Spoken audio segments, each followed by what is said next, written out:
মধ্যেই সবাই জেনে গেছেন যে বাংলাদেশ থেকে সমস্ত কূটনীতিকদের যে আত্মীয় পরিজন দান সন্ততি যারা আছে তাদেরকে সমস্ত ফিরিয়ে আনা হয়েছে। কালকেই ফিরিয়ে আনা হয়েছে, আজকে কিছু আসবেন, তারাও এসে পৌঁছে যাবেন সময় মতো। শুধু স্কেলিটন স্টাফ দিয়ে আপাতত কাজ করা হবে। এখন এই পরিস্থিতি কেন হলো, বিভিন্ন সূত্র থেকে যা জানতে পারছি তাতে যেটা জানা যাচ্ছে যে রোহিঙ্গারা দলে দলে ঢুকছে সশস্ত্র, এবং তারা হিজবুত এবং জামাতিদের সঙ্গে মিলে তারা একটা ঝামেলা পাকানোর চেষ্টা করছে।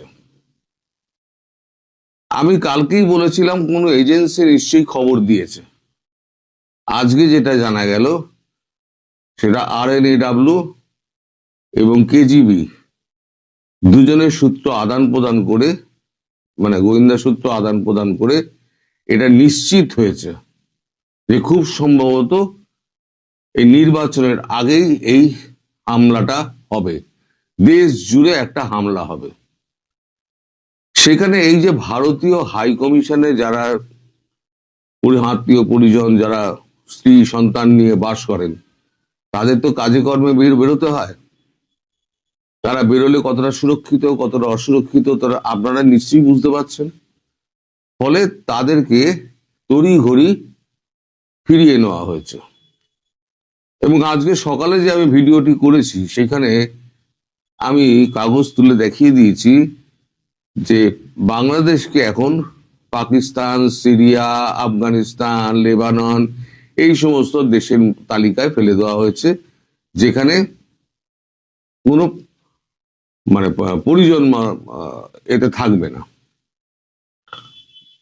মানে ফ্যামিলি রাখা যাবে না, এই অবস্থা। ইতিমধ্যে গতকালকে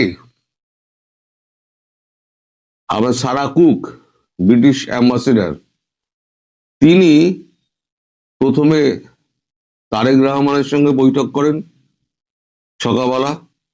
বৈঠক করার পর আমাদের রাষ্ট্রদূত যিনি আছেন হাই কমিশনার প্রণয় ভার্মা, তার সঙ্গে কথা বলেন।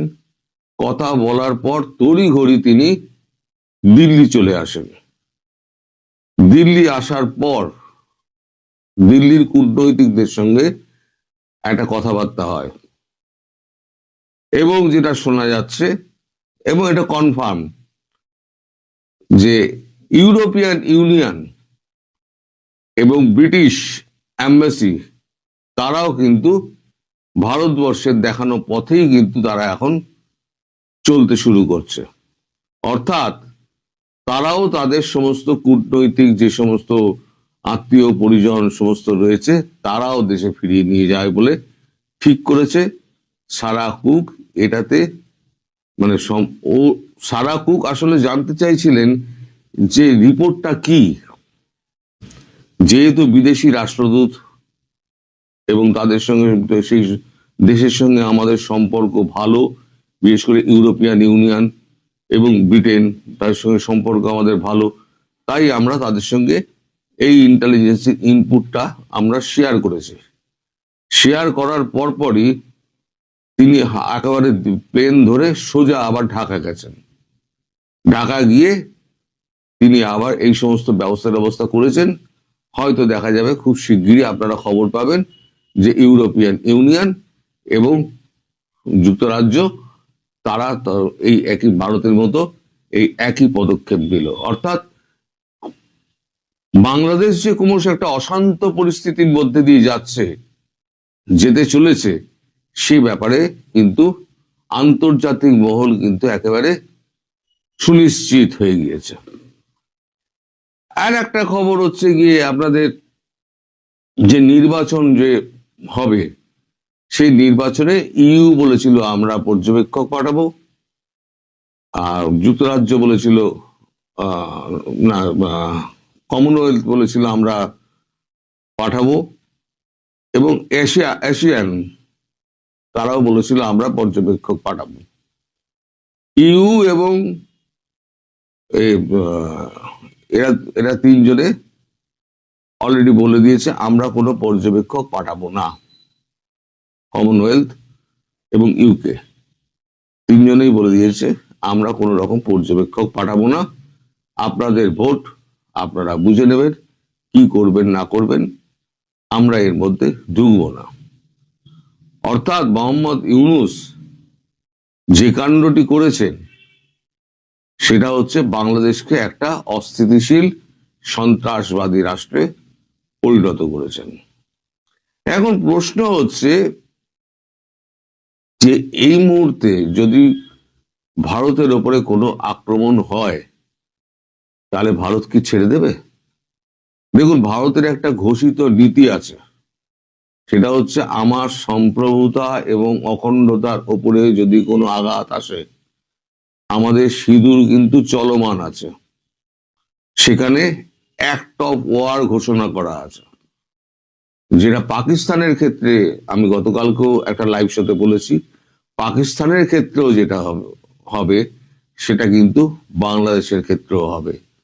এটা আমি আপনাদের গ্যারান্টি দিয়ে বলতে পারি যে বিশ্বাস করুন করুন, না করুন না করুন, এটা কিন্তু হবেই। কারণ একটা দেশকে আপনারা ঠেলতে ঠেলতে ঠেলতে ঠেলতে একদম কর্নার করে দিয়েছেন।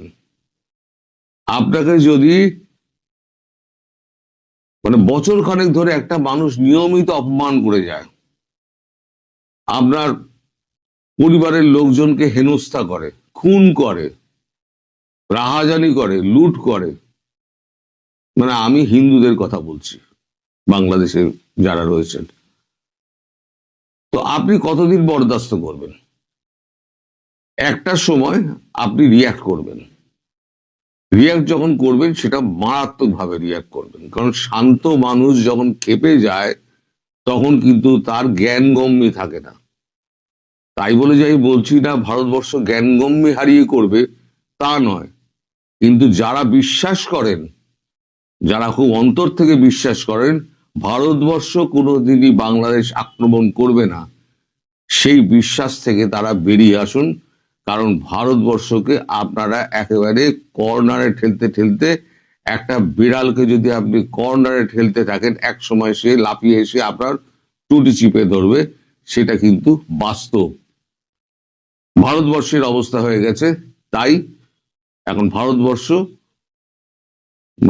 নজর রাখছে, পরিস্থিতির দিকে নজর রাখছে। এখন যে স্কেলিটাল স্টাফগুলো রয়েছে, হয়তো স্কেলিটাল স্টাফগুলোকে সেরাম হলে হয়তো ফিরিয়ে নেওয়া হবে।